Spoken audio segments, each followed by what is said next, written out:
کے بننے کا کوئی نہ کوئی مقصد ہے۔ اسی طرح رب کبریا نے اس کائنات میں جو جو چیزیں بنائی ہیں، بلکہ میں اور آپ اللہ نے کیوں پیدا کیا ہے،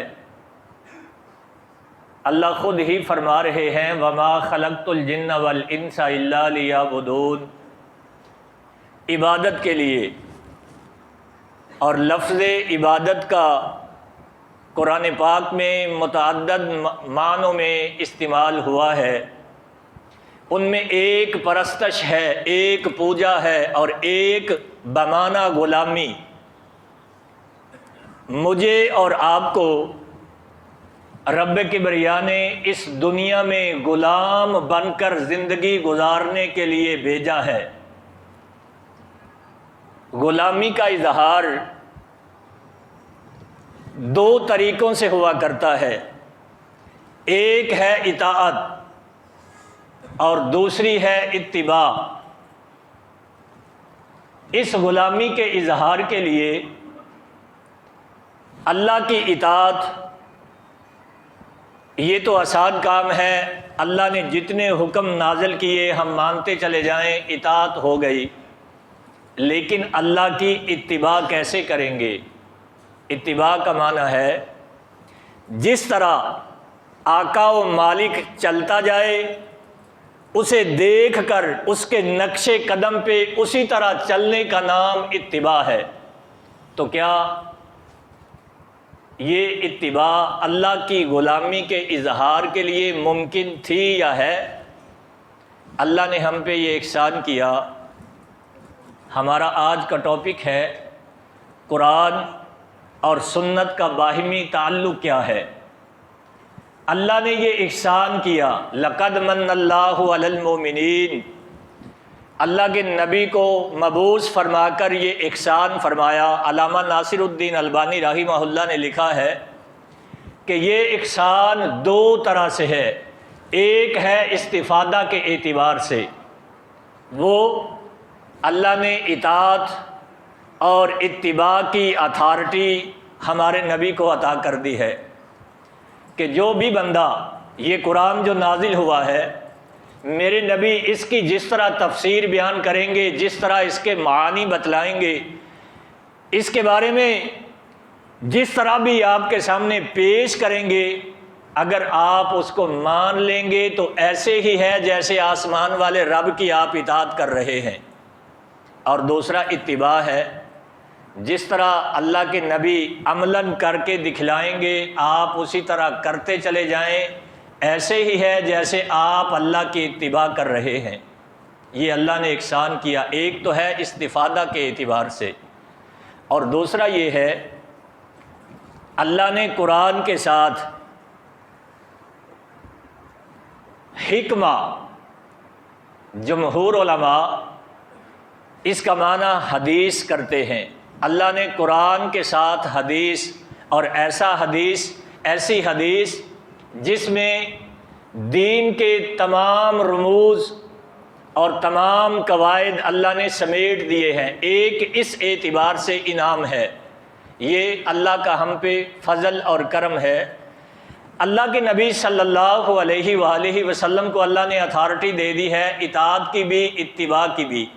تو اب آپ مجھے یہ بتلائیے کہ کیا قرآن پاک اللہ کے نبی کی حیثیت کو اتھارٹی مانے بغیر ہم سمجھ سکتے ہیں؟ حدیث کے بغیر قرآن پاک کو سمجھا جا سکتا ہے؟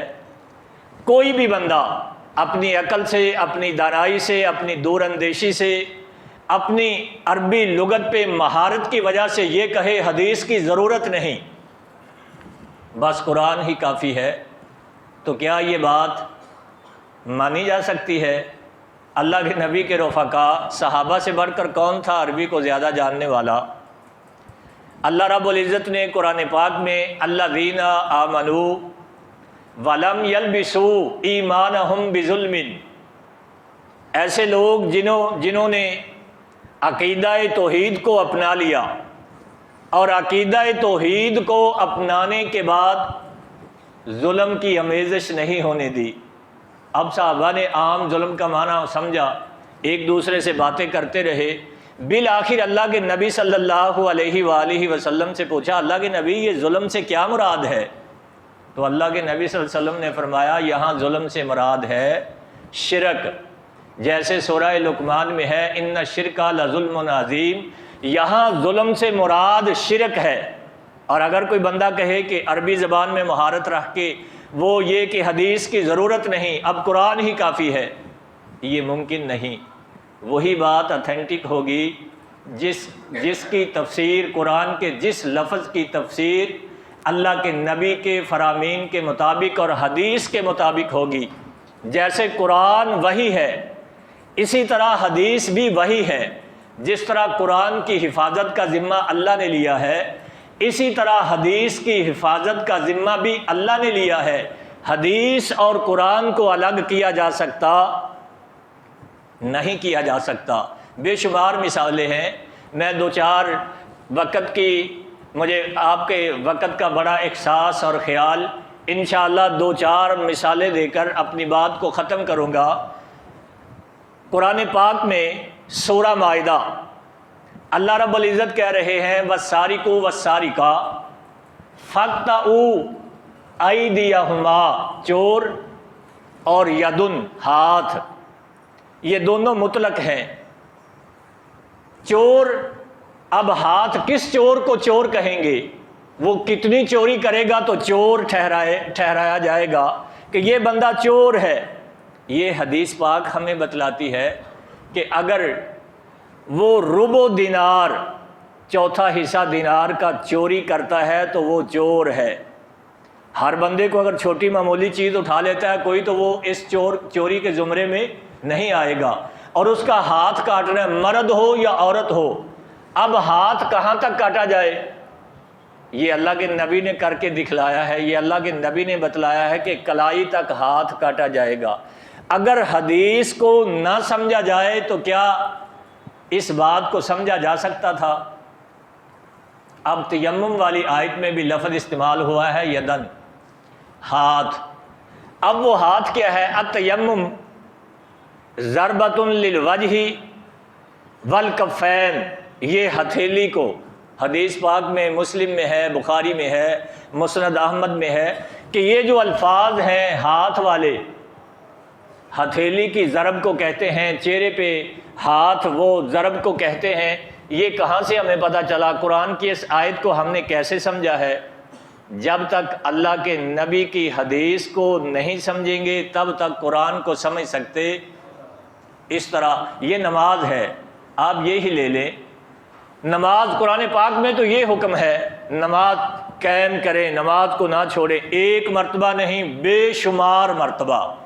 لیکن عمران بن حسین رضی اللہ تعالیٰ عنہ درس ارشاد فرما رہے تھے، تو درس دیتے ہوئے ایک بندے نے کہا یہ مسئلہ ذرا قرآن سے ثابت کرو۔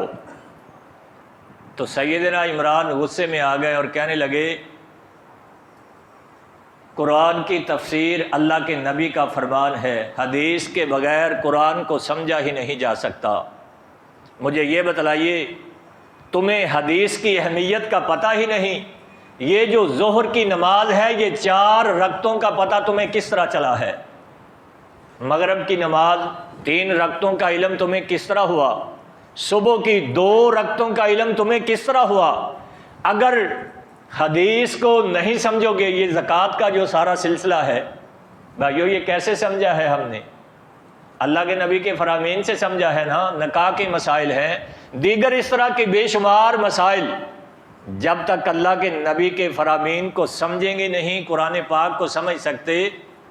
اور اس کے بارے میں ائمہ کے جو اقوال ہیں ہمیں ان پہ بھی غور کرنا چاہیے۔ آج یہ فتنے ہیں اور انتہائی لائق صد تقسیم آپ سارے احباب ہیں، اس مسجد کی انتظامیہ ہے، اور میرے محترم بھائی ڈاکٹر شفیق الرحمان صاحب، ڈاکٹر عثمان جاوید صاحب، پروفیسر عبد المنان صاحب، لائق صد تقسیم ہیں۔ بھائیو ایک وقت تھا ان چیزوں کو سیکھنے کے لیے لوگ سال ہا سال کا سفر کیا کرتے تھے۔ اور ان جوانوں نے یہ سب کچھ آپ کی چوکھٹ پہ لا کے رکھ دیا ہے۔ اب بھی اگر آپ نہ سمجھیں تو قیامت وہ وقت دور نہیں جب رب کی بارگاہ میں حاضری ہوگی۔ یہ در و دیوار، یہ مسجد، یہ قالین، یہ سارے وہاں بول بول کر گواہی دیں گے کہ یہ انہیں بتلانے کے لیے آتے رہے، انہوں نے قدر نہ کی۔ تو میری آپ سے یہ بھی درخواست ہے، اس وقت سے فائدہ اٹھائیے، اس وقت کی قدر کیجئے، اور جو بھائی آپ کے ساتھ مخلص ہیں انہیں بھی پیار دیجئے، ان کی قدر کیجئے۔ اللہ ہمیں قدر کی توفیق عطا فرمائے اور ان چیزوں کو سمجھنے کی توفیق عطا فرمائے۔ مشہور تابعی ہے ایوب رحمہ اللہ، یہ کہنے لگے کہ اگر آپ کسی کو مسئلہ بتاتے ہیں حدیث پاک سے اور وہ آگے سے کہتا ہے نہیں جی قرآن پاک سے ثابت کرو، تو اس کا مطلب ہے کہ وہ بندہ گمراہ ہو چکا ہے۔ جو اللہ کے نبی کے فرامین کو پس پشت ڈالتا ہے ان سے اراد جی قرآن سے ثابت کریں، تو کہنے لگے آپ یوں سمجھیں کہ وہ بندہ گمراہ ہو چکا ہے۔ امام اوزاعی رحمہ اللہ اپنے شاگردوں سے کہہ رہے ہیں اگر کسی کا قول ہے، اجتہاد ہے، رائے ہے اور اس کے مقابلے میں اللہ کے نبی کی بات آ جاتی ہے تو ساری باتوں کا رد ہو سکتا ہے، لیکن ہمارے نبی کی بات کا رد ہو سکتا، اسے ترجیح دینی ہے، اسے ماننا ہے۔ اسی طرح امام مالک رحمہ اللہ یہ مسجد نبوی کے قریب کھڑے ہو کے کہے جا رہے تھے کہ ہر قول یا تو رد کرتا ہے یا اس کا رد ہو جاتا ہے، اور اللہ کے نبی کے روضہ کی طرف اشارہ کرتے ہوئے کہنے لگے کائنات میں ایک ہی ہستی ہے جس کی بات کی تردید ہو سکتی ہی نہیں، یہ اللہ کے نبی کی حدیث کا مقام ہے۔ اور امام ابو حنیفہ رحمہ اللہ آپ یہ فرمایا کرتے تھے میرے ان بھائیوں کے لیے لمحہ فکریہ ہے جو ضعیف حدیثوں کا پلندہ اٹھائے پھرتے ہیں، جو موضوعات کو سہارا بنا کر جی رہے ہیں۔ امام ابو حنیفہ رحمہ اللہ کیا فرما رہے ہیں؟ میرا مذہب یہ ہے کہ اللہ کے نبی کی حدیث، اللہ کے نبی کی حدیث یہ میرا مذہب ہے۔ یہ امام ابو حنیفہ رحمہ اللہ اور امام شافعی رحمہ اللہ فرمایا کرتے تھے میری بات کے مقابلے میں، میرے قول کے مقابلے میں اگر اللہ کے نبی کا فرمان آ جائے تو میری بات کو دیوار کے ساتھ مارو، اس کی کوئی حیثیت نہیں۔ اور امام احمد بن حنبل رحمہ اللہ آپ یہ فرمایا کرتے تھے مجھے ایسے لوگوں کو دیکھ کر بڑا تعجب ہوتا ہے، بڑی حیرانگی ہوتی ہے، جو لوگ حدیث پاک کو سمجھتے ہیں، اس کی سند کو جانتے ہیں، اس کی صحت کو جانتے ہیں، ان ساری چیزوں کو جاننے کے باوجود پھر اللہ کے نبی کے فرمان کی طرف توجہ نہیں کرتے، وہ اللہ کے اس فرمان کو نہیں جانتے۔ فَلْيَحْذِرِ الَّذِينَ يُخَالِفُونَ عَنْ أَمْرِهِ أَن تُصِيبَهُمْ فِتْنَةٌ، کیا وہ یہ بات نہیں جانتے کہ جو اللہ کے نبی کے حکموں سے اعراض کریں گے ان کو پس پشت ڈالیں گے، ان سے منہ موڑیں گے؟ انہیں یاد رکھنا چاہیے کہ دنیا میں وہ کسی فتنہ میں مبتلا ہو جائیں گے، دنیا میں عذاب میں مبتلا ہو جائیں گے، دنیا میں دکھوں اور غم، مسائل، مشکلات ان کے آنگن کی زینت بن جائیں گے، اور قیامت کے روز بڑا دردناک عذاب۔ اسی آیت کی تفسیر میں ائمہ نے لکھا ہے کہ ان امرہ سے مراد اللہ کے نبی کا فرمان اور حدیث ہے، اور فتنہ سے مراد شرک ہے۔ کیوں؟ جو بندہ اللہ کے نبی کے فرامین کو پیچھے ڈال کر کسی اور بات کو ترجیح دیتا ہے وہ وقت دور نہیں کہ وہ اللہ کو بھی چھوڑ کر کسی اور کے ساتھ مل کے اللہ کی ذات سے شرک کرے گا، اور جو شرک کرے گا آپ سارے جانتے ہیں قرآن پاک کے 5 مرکزی مضامین ہیں اور سارے کے سارے توحید کے گرد گھومتے ہیں۔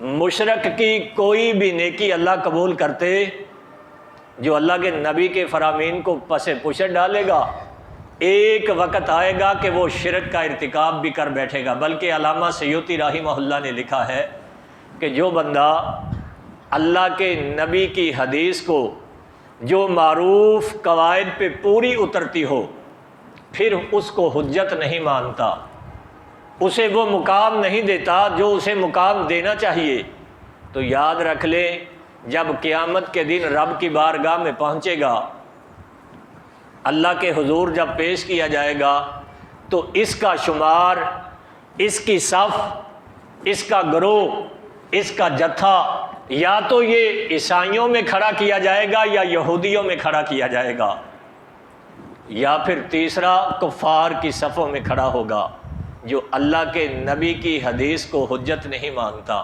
صحیح سمجھنے کے باوجود پھر اس سے اعراض کیے پھرتا ہے۔ تو بھائیو، میری ساری گفتگو کا خلاصہ یہ ہے کہ قرآن پاک کو تب تک ہم نہیں سمجھ سکتے جب تک اللہ کے نبی کے فرمان کو نہیں سمجھتے۔ قرآن کی تفسیر اللہ کے نبی کا فرمان ہے، اللہ کے نبی کے فرمان اور حدیث کے بغیر قرآن کو سمجھنا مشکل ہی نہیں، ناممکن ہے۔ جتنا مرضی علم ہو، جتنی مرضی کتابیں پڑھ لیں، جتنی مرضی عربی سیکھ لیں، یہ ساری چیزیں سیکھنے کے باوجود جب تک اللہ کے نبی، بے شمار ایسے واقعات، میں نے کہا نا یہ کیسے ہم نے مسائل حل کیے ہیں، یہ نماز والا مسئلہ ہے، یہ کیسے حل ہوا ہے، نماز کے اوقات ہیں، یہ مسئلہ کیسے حل ہوا ہے؟ کیا کوئی سکالر، دانشور ان ساری چیزوں کا حل نکال سکتا ہے؟ تب تک حل نہیں نکل سکتا جب تک ہم حدیث کو نہیں سمجھیں گے، حدیث کے مقام کو نہیں سمجھیں گے۔ اللہ ہمیں حدیث کا مقام، حدیث کی قدر، حدیث کو سمجھنے کی توفیق عطا فرمائے، اور پھر اپنی ساری زندگی اللہ کے نبی اور اللہ کے قرآن کے تابع گزارنے کی توفیق عطا فرمائے۔ ہاں جی،